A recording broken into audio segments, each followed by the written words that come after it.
This conference will now be recorded. So today, what I would like to cover is I would like to cover something called client-side performance testing. So how many of you know what is client-side performance testing? Anyhow, I'll be showing how to do this client-side performance tools. Before that, how many of you have done this client-side performance? Anyone? Yeah, I worked on it. Okay. So what does I mean? What is the main objective of doing this client-side performance testing? If you take any of the applications, right? I mean, if you go back and see the different applications that you are testing, every time we test, right? We do any flavor of performance testing. We always keep focusing on something called server side, right?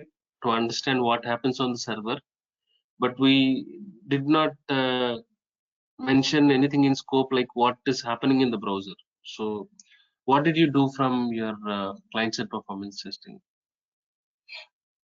Yeah, actually, in addition to doing the server-side performance testing using load runner or any load generation tools, we need to have a clear picture on the rendering times on the browser.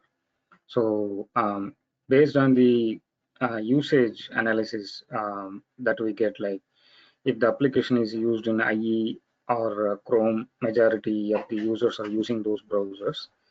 Definitely, we need to know how much time it takes to render on the browser side. So for that, already all the browsers they use that navigation timing API, using which we can from the console also we can see a particular page load time directly from the browser developer tools option.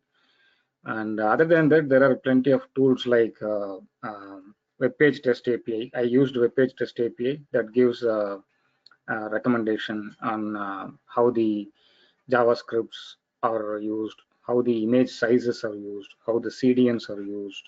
So it gives a score, detailed score on each and every aspect. And along with our load runner report, when we share this test conducted during the load test, it may give a better insight, and we can easily tell the developer to focus on the areas wherever the improvement is needed. Up to that, I have done. I have used a web page test. Right, excellent. So client-side performance testing, right? If you take any of the application like e-commerce application like Amazon or Flipkart or any other application that you buy something online, you have too much of dynamic content that keeps on changing or that keeps scrolling every 1 hour or every half an hour. The content keeps changing with different videos that are streaming with different ads or with different high quality images, CSS sheets or different HTML content. Every time you see it, right? So you have too much of content that is completely dynamic and that keeps changing every time. So it is not only the performance is being impacted only from the server side, it is also from the browser side. And what you have to remember is not every user will be using the same configuration, the same browser, or the same type of internet speed. So the performance varies from configuration to configuration that the user is using, and the type of browser that he is using, and whatever the point just discussed just now, like page rendering time, right? The speed of the page rendering also depends upon some various factors. But when you are testing and worried about something called performance of your web application, it is everyone's job to test and analyze not only what happens on the server but also what is happening exactly on the browser. Because if you take most of the commercial performance tools or monitoring solutions, right? Uh, the main important point is what are all the different elements that are taking so much of time to render or so much of time to execute the content from the browser side. So all the APM tools that you have in the market, like Dynatrace or CA APM, they are definitely going to take care of all the different metrics that are available for all the flavors of web app DB servers. but no APM solution has taken the client-side performance testing into consideration since last 2 years. So there are some new agents or new plugins that came up with some of the APM solutions. Now they're taking all the different metrics into considerations to see how much time it is taking to render. So how much time it is taking to execute from the browser side, and they have some different metrics to understand what exactly is happening from the browser side. So if you take from the client side performance testing, the first important metric that you have to worry is the page load time. Every user navigates from one page to another, invoking the home page, like he logs in or he search for some product. So every time the user goes from one page to one page, the most important parameter from client side performance testing is the page load time. Okay, in all the web application, the only metric that everyone wants to know is the page load time and the page rendering time. Okay, so page load time is basically the total time that it is taking to load all the content. The page rendering time is like the total time that has been taken for loading the immediate next page. Okay, there is a difference.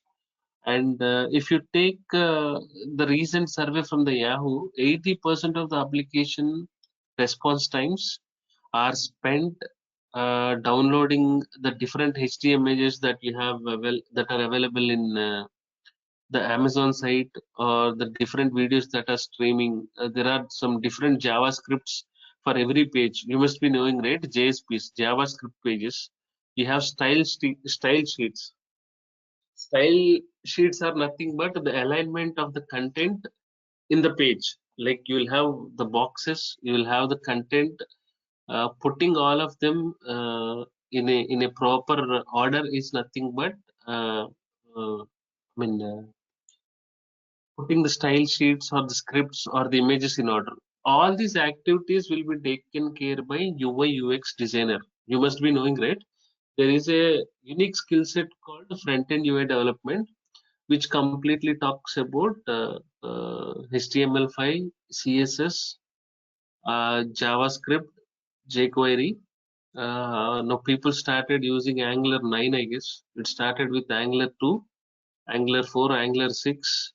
Then people also started working with React JS, Node JS, Knockout JS, EXT and there are like you have multiple skill sets in front-end UI development. So basically, what these front-end UI developers will do is they develop a web page. They take care of all the images, compressing of images, the style sheets, the JavaScript pages. So what they do is whatever the performance optimization that happens from the UI UX developer side is to speed up the response times of all the execution or the rendering or the loading that is happening from the browser. So whatever the slowness that you see, you may use some different tools to understand what each component in a page is doing. You can calculate that way, but you cannot directly optimize, you cannot directly make some changes. Being a performance engineer, you cannot do all of that activities on from the UI UX side. So if you want to change any one of them, you need to have some required skills from the UI UX development side, at least from the JavaScripting side, to understand how you can optimize and how you can put all the files into a single file in a JavaScript file to optimize the performance. That is not our job. So, but again, doing performance testing, client-side performance testing, you use some different tools. Okay, you try to analyze the speed or the scalability or stability or sustainability of an application. You can also check few memory leaks on how the application is working under load, and you can look for some bottlenecks. You cannot touch anything directly from the client side. Okay, so as many of you know, the performance testings, okay, the types of testings are divided mainly into two parts. One is server side and one is client side. So when you are testing everything on the server side, you are basically testing the logic and readiness of your application. That means that you continuously monitor the web server, app server, and database server, and you have all your metrics ready. You configure all of them with your APM, and you see what is happening. But when you come to the client side, you are not only testing the server side, you are doing an end-to-end testing. So you are basically calculating the response times directly from the browser to the server. So this end-to-end testing, when you call this end-to-end testing, or when you add something like we are trying to conduct end-to-end performance testing and engineering practice in your non-functional test plan, it means that you are automatically adding your client-side testing as well as the server-side performance testing. Okay. So to verify how application is fast, or how efficient it is, or how quickly an application is responding for a given request, you need to use the client-side performance tests. And the LoadRunner also recently came up with some client-side performance testing feature. I don't know how many of you have installed this LoadRunner 2020 version. So once you stop the recording, it will tell you what are all the different contents that have been recorded. Okay, in the record, if you go back to the recording report, not only in 2020, it already came up with 12.66. So in that version also, it will clearly tell you in the recording report what type of content it has recorded. Okay, what are all the different types of additional non-HTML, non-HTML content, the different HTMLs, or the different video streaming content that has been recorded. You can see everything in that report. Okay, so basically when we test, right, when we test any of the application, when we do load test, or when we try to check the response time of any web application, uh, from a single user point of view, we have to execute two scenarios. For the first user is, sorry, the first scenario is a user coming into the web page for the first time. So that is the actual response time. It is nothing but without cache, right? So, and the second point is the user coming back to our page with cache. So can you tell me what is the difference between a user coming to the web page for the very first time and the user coming back to the page with the same cache?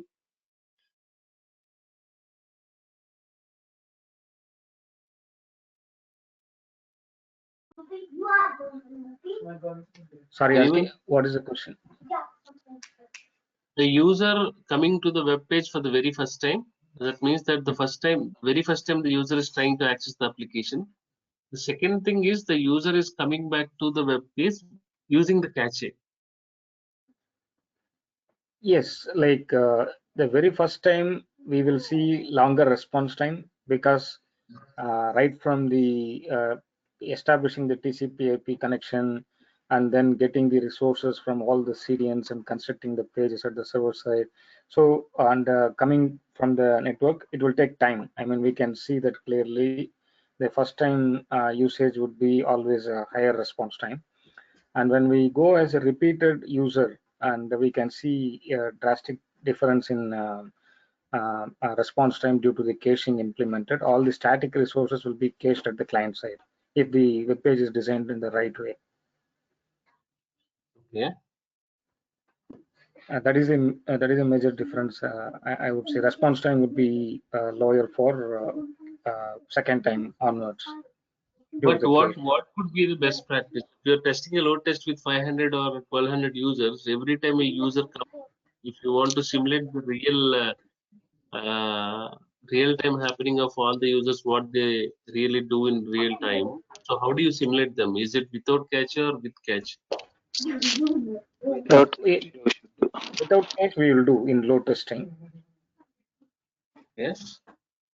That is from load on a runtime settings. We will do that that setting. Like every time, like a new user, we will treat that. But for analysis side, from client side, we will try to get both the uh, both the response time details, like with As a first time user and also as a repeated user, we will take the response time and compare it. Okay. Okay. So every time you do this load testing, right, you always need to work every user with without cache. It is not with cache, because every time you use a cache, right, it will show you a very big difference with respect to the response times. And this cache also, where is the place the cache resides?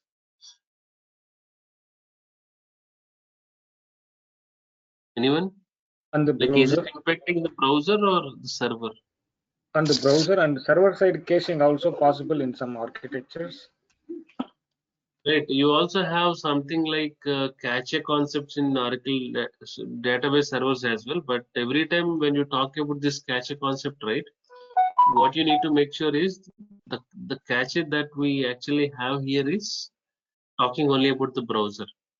I mean, for the topic that we are currently discussing, whatever the cache that we have here is, it is completely talking about the browser. So always, if you want to work with heavy user loads, you always need to simulate the real load test without cache from the browser. So you are making every user like a new user, that he comes in, he does some activity, and then he calculates the end-to-end response times of that particular activity.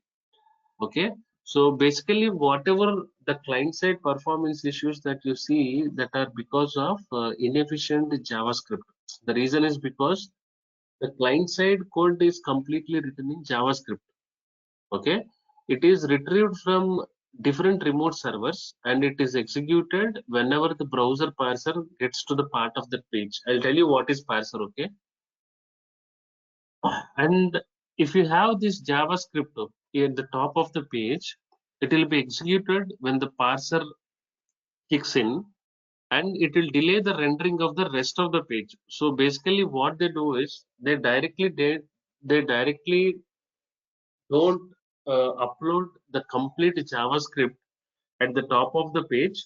So that is not the best practice. Every time the developers keep all the JavaScript file at the very top of the page.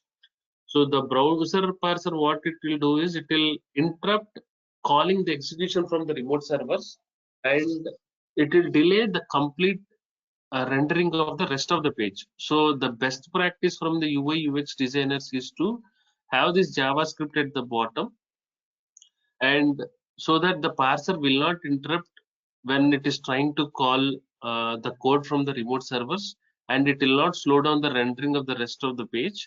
That is why the reason many of the UI UX developers, what they do is they put some callback functions, and they put all these Java JSP pages or JSP commands directly at the bottom of the page, so that it will not delay the rendering of the entire page, and it will quickly load the page with all the content that is available. It means that the page load time or the page rendering time will automatically get minimized when the JavaScript file is kept at the bottom in the client side code. Okay, this is one of the best practice. Again, we'll not break our head for this particular reason, but this can be one of the performance optimization, and you will not, I mean to say, no performance engineer will not have any privilege to touch or to enhance or to modify any of the client side code until and unless you are a JavaScript developer for the next for a minimum of 2 to 3 years.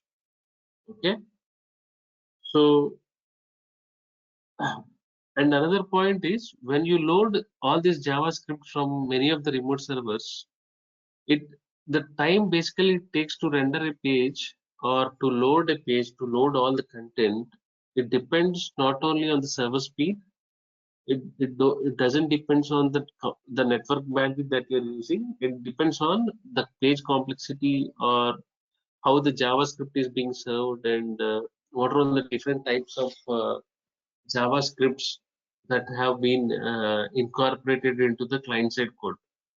Basically, what all the UI UX developers for a better performance, what they do is they consolidate all your JavaScript files into a single file, and they try to improve the rendering time and page load time. It means that instead of downloading multiple JavaScript files from the browser, it will directly download when they consolidate all the multiple JavaScript files into a single file. The user's browser will directly download in a single go, and it overall improves the performance of the client side.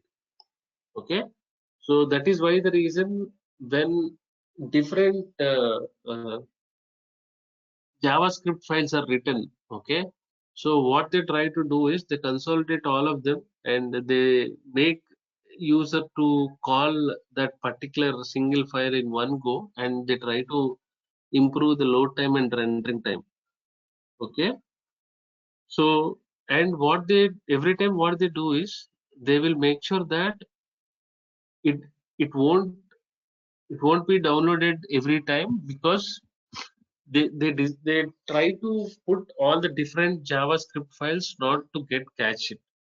So every time if the files or every time the download is happening and it is getting stored in the cache, the performance or the response time of that particular user's browser session will be not accurate. And what it does is every time for the very first time it calculates the actual response time, and from the next time if it is saving in the cache memory, it will start giving this the very better response times, which is not accurate again. So they use something called minifier. You need to, this is one of the best practice that is being followed from the UI UX developers or the front end UI development team. What they do is to run all the JavaScript code, they run something called minifier. This is also called minimizer. So when they run or when they incorporate this minifier or minimizer concept in the Java script coding concept, what it does is it will remove all the extra comments or extra spaces that you have and everything else that you have in the client side program which is written in the JavaScript. So it will remove all of them and it will improve the performance, and it will improve the page load time and rendering time. When we talk about client side performance testing, the main metrics that we always talk about are only two different points. One is the page load time and the page rendering time. When you, as a good practice from the JavaScript developers, when they try to run this minimizer or minifier in the JavaScript code, what it does is it will completely remove the comments, extra spaces, and everything else that is not really required for client-side performance programs. So they combine and compress all the JavaScript files into one single file where they can reduce the JavaScript size that is being sent to different user browsers, and it will make sure that they are not getting overloaded and they're not taking too much of time when every user is visiting the application or the website. So this is one point. The second point is this is one of the main important scope of client-side performance testing. And if you take all the different client-side performance testing challenges, right, there are many tools. If you look at many of the job descriptions, I mean, with many of the product-based companies. So if you look at any of the performance testing evaluation, now the client-side performance testing is one of the part. So there are n number of tools, okay, like Lighthouse, Google Speed, Web Page Test, and LoadRunner is doing JMeter plugin and JMeter Selenium configuration. There is one plugin where you can do performance client-side performance testing. There is a page speed application from Google, Web Page Test, Dynatrace. There are many browser plugins like I'm sorry, Net Export. So there are many tools. It is irrespective of any tool that you use, right? That is not required. I mean, you can use any of the tool, but most of the times when people start doing this client side performance testing from the customer point of view or from the business point of view, it is always again you need to use an open source solution to test the complete client side performance. So when we talk about this front end performance testing challenges, you need to check the connection speed, the network speed, and you also need to check the server load and why the browser is spending too much of time to load the HTML or the different content like graphics or HD images and other content that is being displayed, right? You need to only worry about the browser. When you talk about client-side performance testing, you need to go back to the browser and you need to see why the browser is taking too much of time or why it is spending too much of time for all the different content that is available. Okay, so in these challenges, so what are the different what type of content do you actually measure when you do this client side performance testing?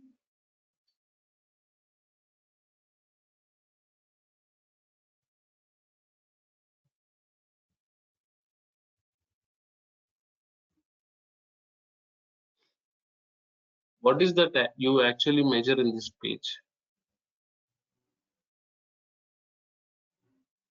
We measure like how much time it takes to load the entire page, and also Mm. to there are various events that happen during this rendering or the entire page to load. So we can even get the breakup of all those events like DOM loading and paint event, and so we can get up to that level if we inject the code or if we write the script in the developer tools. Okay. Can anyone tell me what is this one? This is the source page, the view source code. Okay.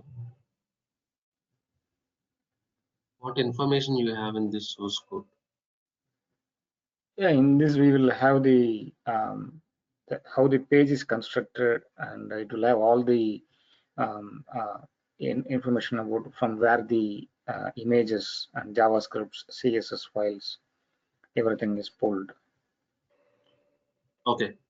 So every time we test, right, the main important points or the challenges that we have to consider for client-side performance testing are how quickly the page is loading is the first point. Okay.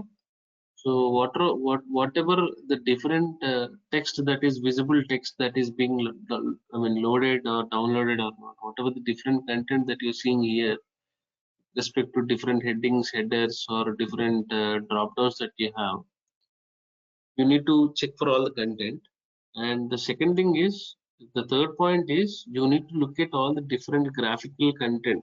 Graphical content is nothing but if I refresh this page again, you will see a different sorry, you will see a different content that keeps changing every time, right? So if we click on this one, you will see some different content that is being displayed. This is the offer for now, and in the next one hour, you will see a different offer. So and you also need to completely check the formatting and the layout. This is nothing but CSS. It is nothing but aligning all the different tiles and the images in order. And whatever the links, whatever the buttons or whatever the different forms that you have are nothing but they are called functional elements. Okay. You need to make before you get this page for your performance testing, you need to make sure that all the links or CSS forms, all the images, you need to make sure that everything, all the functional behavior is working as expected. Yeah. And you need, if there is any specific requirement on understanding the priority, or if I want to click this one, uh, it has to load instantly and it should have some expected performance actually. So how quickly the functional elements become responsive is the question here. So There will be some of the use cases that will be defined as part of client-side performance testing. In our current project, we have an application like this, and we have some high uh, top 5 pages from the users that are being accessed. Okay, we have to do the client-side performance testing, as well as we have to record all these activities. Like, we have some 5 different high priority scenarios. We before we test that, we sit with the client and we understand the priorities of all the different functional elements which can become responsive at all the times, okay, to all the user actions. And main importantly, every time we consider these 5 to 6 prioritized use cases, we uh, completely calculate the entire page response time of all the functionality under load. Okay, and most importantly, when we do, the last point is, when we do this client-side performance testing, we try to identify which elements are not responding, okay, or whatever we feel that are not really important in a page, and we try to understand when they load. If you use the same site in IE lower version site, you don't see this image. Instead of not no, you can't see this image, and you simply see a cross mark here. That means that this particular content is not being displayed, which is a performance bottleneck. When you don't see this image and you see a complete blank page with a cross mark here, that means that it is not able to download this particular content, and it will automatically lose the business, right? The main deal in this page for now is this M21 mobile. You can't see this Citibank pop up here with the price, with the spec, and with the product name. If you can't see this here, it means that the business vendor is automatically losing his business, because the user who is trying to access this particular content is not able to see this content in terms of the functional elements that are not being displayed, or the content, the HD image, that is some compatibility issue from here, or it can be because of some JavaScript report server execution being called, and that is not able to execute and not able to invoke this particular image. So there can be multiple reasons for this particular task. So what you need to identify here is uh, to understand all these activities or all the different content, how it is loading, how quickly it is loading, or how much time it is loading, and what are all the different content that is being blocked to access the page from different browsers. So in such cases, what you have to do is you need to use a tool for client-side performance testing to understand the degradations, the slowness, and using appropriate tool will tell you the individual time that has been taken for all the different contents to load, to render, and accordingly it will publish you a report. When you get this report, you send the report to the respective UI UX team, get that sorted, and again you retest it until and unless you see the issue gets closed. I mean, it has to perform better. Okay, so, and when you test this one, when your customer wants you to test the same application in the environment, you need to have an exact real world environment with real content and new code. So most of the times, whenever you have some release or some change or some fix in the production, you will not have the same change in code in the staging environment or in the QA environment.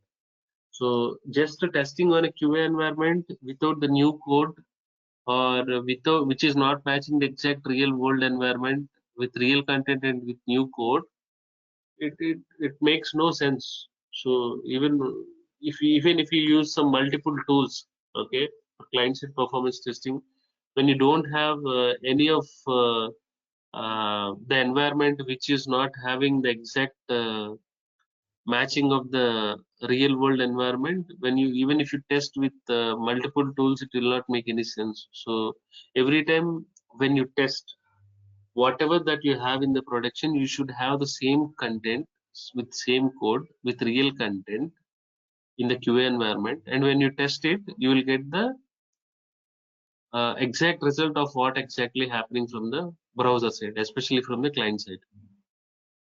Okay, so finally what you have to understand is where is the issue from. You do server side testing. Is it like I have a question to all of you now. Is it like the first thing that you do is you test everything on the server side first and then you test client side, or you test server side and client side parallelly? How do you do it? No. Based on the recent development in web development, now the architects are suggesting to focus first at the client side because they are considered as low-hanging fruits, and then go to server side. Due to this agile DevOps and all these changes, and also the way the web development is happening in a rapid pace, that's what they are suggesting. But earlier, it was not the case. Earlier, we used to do all the performance engineering and testing from server side focused, and then we finally do the client side just whenever we were unable to find out the root cause by doing all the exercises, then we go to client side. But now they are suggesting to go from this side. Right. I mean, most of the times they are actually trying to uh, add everything in one place. Okay. Client side performance testing is completely a different part. The first thing what they want to do is the issue from the server side. Okay. Once they decide or once they conclude that it is not from the server side, then only they come back and check for something called client side. Even if you take many of the applications, many of the projects, they are not really doing that good with respect to client side performance testing. So every time they iterate the same process again and again. They do multiple rounds of testing, and they say and they still say that we are still facing the same issue.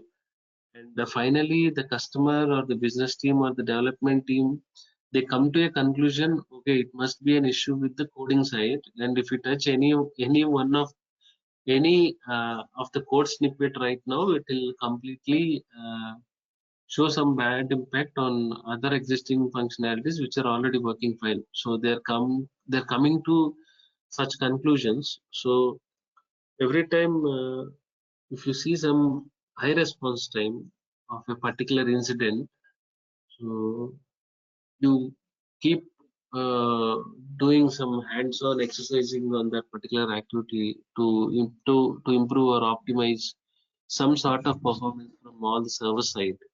So even if it is not getting fixed, then you come back and you go to the client performance and you see the different content and you try to optimize the performance of client side with the help of your UI UX teams.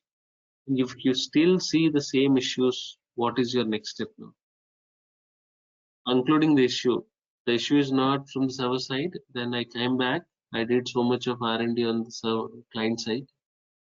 I'm trying to see whether the issue is from the front end or from the page code or from the JavaScript. I did all my R&Ds.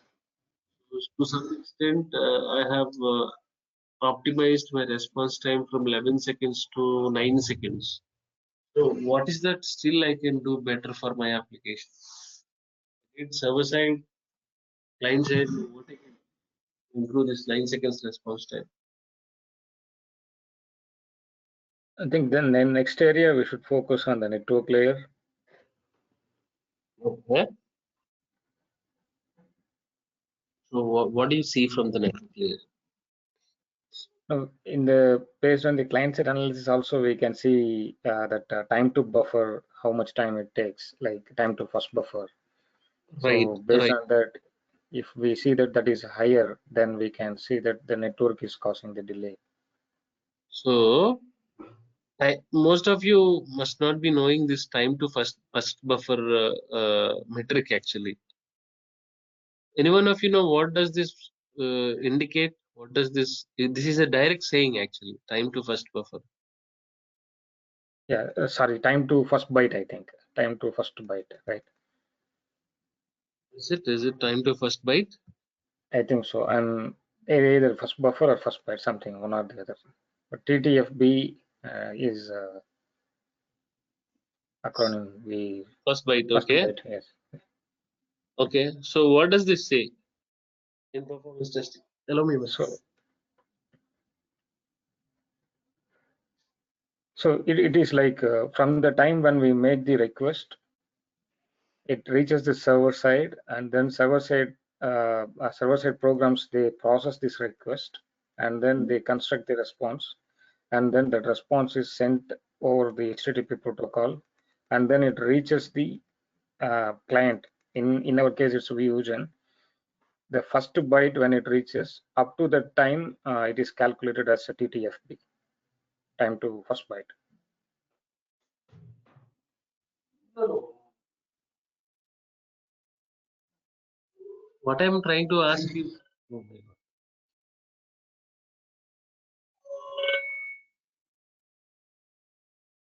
No, basically this time to first byte graph, if you see, it will directly tell you whether the issue is from the server side or from the network side. Okay. The main use of this metric is to understand from where the issue is. Is it from the network side or is it from the server side? To talk more about this, I have to show you one document. So I did not send you this document, right? Monitor's guide. I did not send you this document, right? Did you get this No, document called Monitor's Guide? no, Did not get. Okay.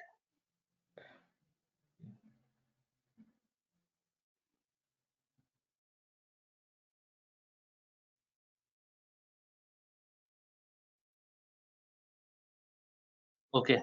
So finally, concluding the issue is nothing but again. So for the question that I have asked, if you want to improve the performance of any, sorry, response time of any particular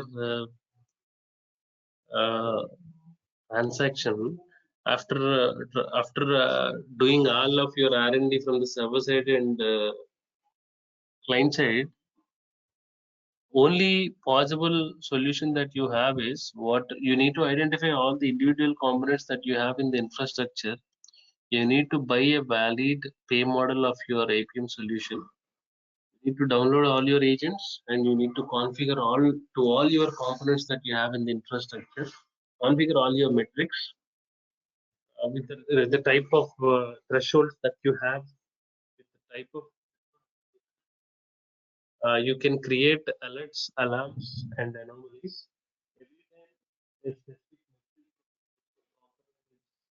uh, crossing that particular value. RK, your voice is fading. We are not able to hear you. Is it better now? Yeah, it's better now. Yeah. 1 minute.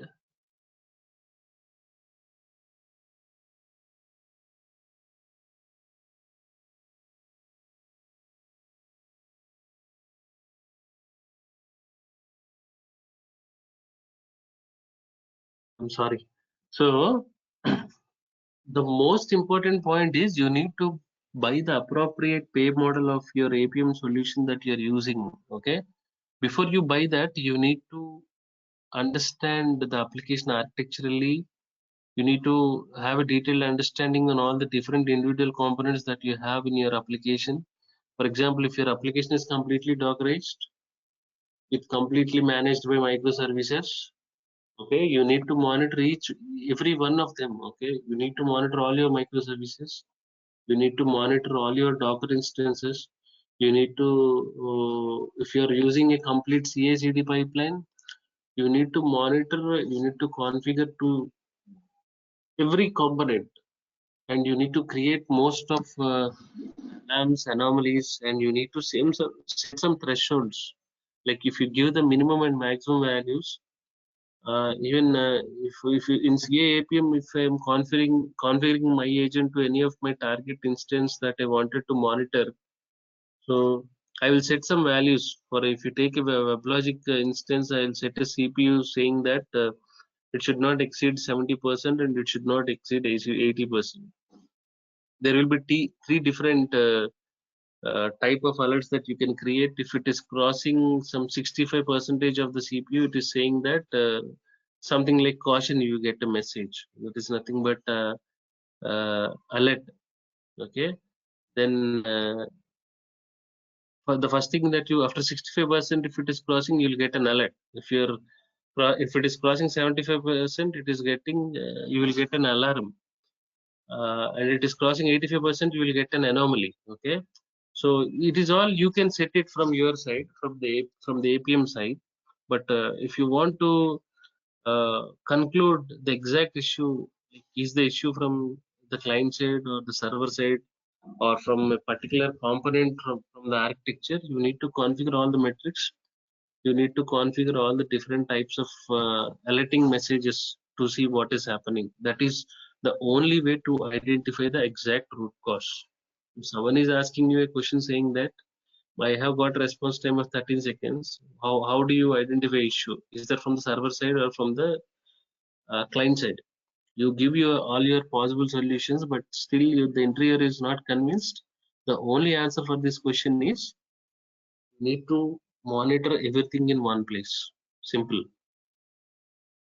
If you have a Oracle database server, you need to configure all the metrics, and you need to understand if I have PGA, what is the minimum value of PGA that I can set? If I'm running a load test with 1500 users, what is that SGA I have to define? What is the PGA I have to define?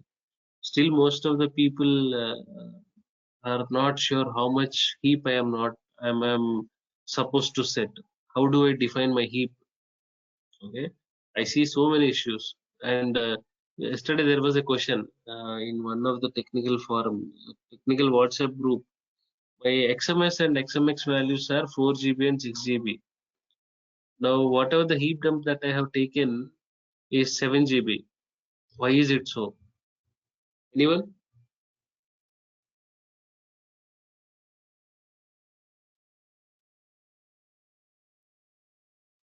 Anyone have an idea about that?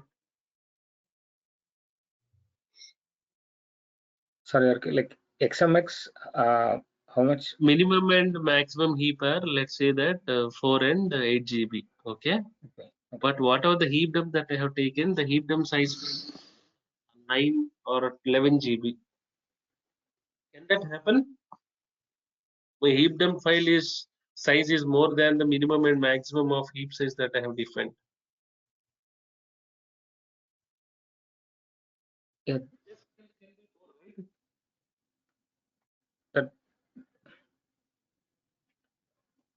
Whatever the heap that has been captured, that can be of any size, right? Because we don't know what it is capturing, what communication is recording, right? Did you get my question? yes, yes. Like it is not just the size of that heap memory. The entire, like the dump is about the The entire information that has data been captured, representation. right? Yes, about the objects inside the heap. So it That can be bigger. Yeah. that file has got nothing to do with minimum and maximum heap size that you said. Yes. Got it. It is a simple question that can put you in confusion. That's all. Yeah. Okay. So most of the reason why we would like to talk more about client-side performance testing is it is only for the sake of interest, nothing else. Because someone asks you what are the different performance priorities or what do you actually check from the client side. You only check the page load time, page rendering time, the basic text layout, and the different functional elements that it can work or they may not be fully functional, right? And you see whether all the images that you have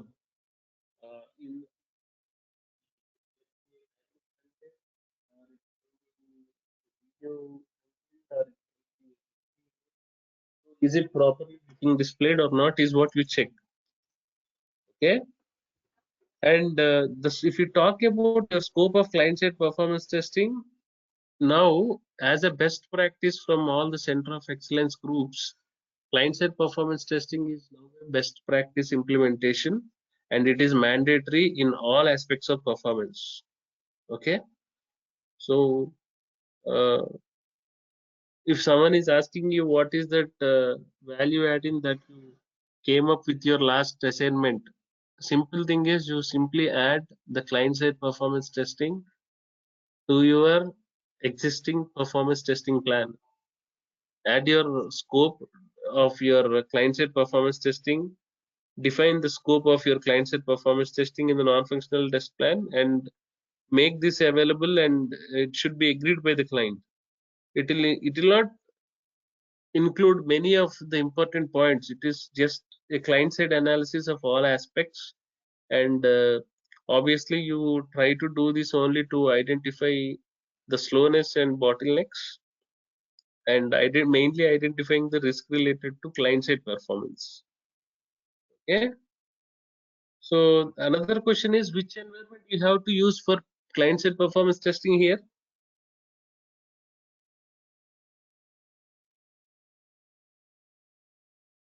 Since it is single user based, we can do it on production as well. But if we have to validate the code before it is going to prod, then when we run the load test, we can do this analysis in perf also, perf environment. Right. It's always a good practice is to run everything on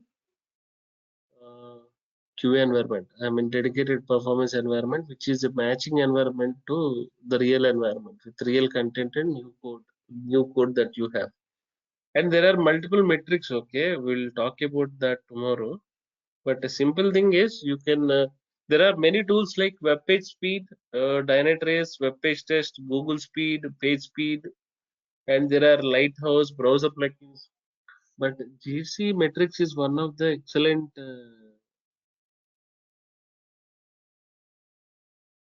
client-side performance testing tool, and you can just start. You can play with all of the different options that you have. I'll show you tomorrow what is that exactly you need to measure.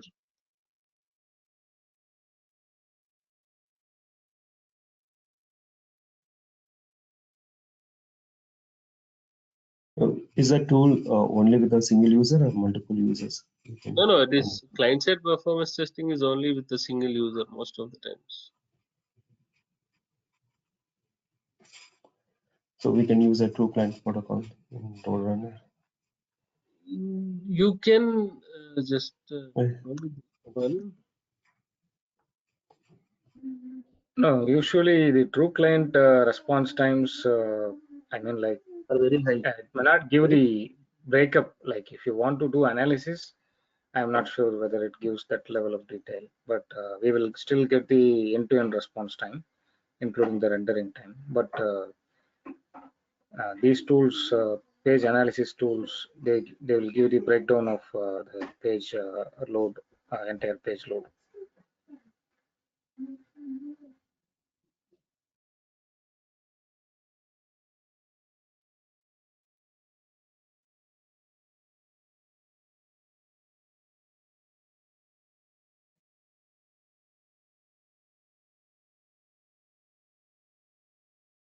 If you see here, it is saying that place your JavaScript at the bottom. This is one of the improvement.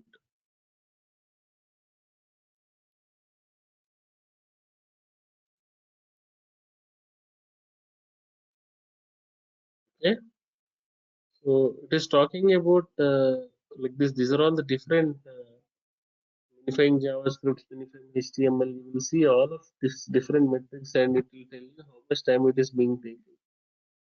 Okay, and all the JavaScript files. It is also talking about different JavaScript file URLs. It is telling that the grade is red here. It means that these are all the main top 3 or 4 that you need to optimize. So there is a separate documentation, and there is, I'll tell you what are the different things that you can monitor and what are the different alerts that you can create. Okay, how you can understand all these metrics tomorrow. Okay, it is not just copy pasting the URL and putting it here. It is there is a lot of other stuff that you need to understand here. Like what are all these different things that are saying, that are clearly indicating what you need to understand. What are these metrics saying? How many requests, or how many, what is the total page size, or what is the total load time? What is the page speed score? What are all these different? There is another important point called the CDL, content delivery. I'll tell you tomorrow. We'll also use 2 to 3 tools and see the difference. We'll test the same URL and see why it is giving the different numbers with different tools. Okay. Tomorrow we'll talk more in detail about client-side performance testing and how we can test it. I should have one cracked version of the tool. Let me try downloading that, and if that tool is downloaded, I can explain you more in detail. If I'm successfully installing that, I'll share the same thing on a drive. You can also try to install that. Okay, that is not a commercial version. That is a cracked version. Do not install it for your official purpose. You can do some R&D, or you can try some different sites on your personal laptop, but don't try to record anything on your office applications. If you record, your job is gone. Simple. You try to record anything with the cracked version, your job is gone. IP is recorded, and it will be a security breach, especially for people who are working in banking and healthcare domains. Do not try to use any of the cracked versions on any of the servers. If you have a sample dump files, you can get that. You can analyze that. That is not a big deal, but don't try to use them on your official applications. All right. So yeah, that's all for today. Tomorrow we'll talk about all the and